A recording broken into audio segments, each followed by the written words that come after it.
Сәлеметсіздер ме балалар? Қазақ тілі сабағын бастайық.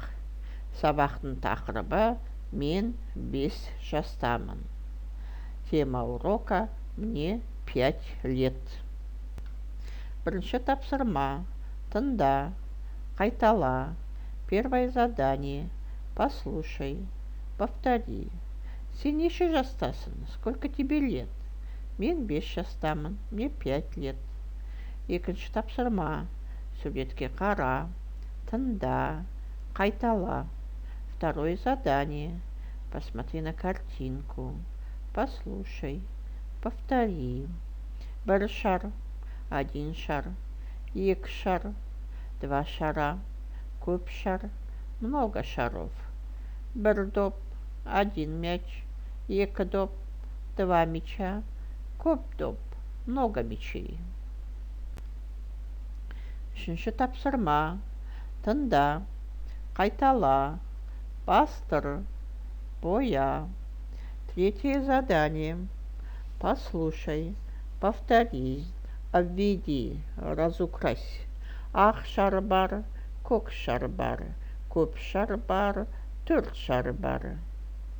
Төртінші тапсырма. Сұраққа жауап бер. Жасына сәйкес шардың суретін сал. Сен неше жастасың? Четвертое задание. Ответь на вопрос. Нарисуй шарики. Если тебе 5 лет, нарисуй 5 шариков. Если тебе 6 лет, нарисуй 6 шариков. Сен неше жастасың? Сколько тебе лет? Бесінші тапсырма. Тыңда, қайтала. Қазақ тіліне тән дыбыстарға назар аудар. Пятое задание. Послушай, повтори. Посмотри внимательно на буквы казахского алфавита. Ал балалар, демалайық. Біз балдырған баламыз, құстай қанат қағамыз.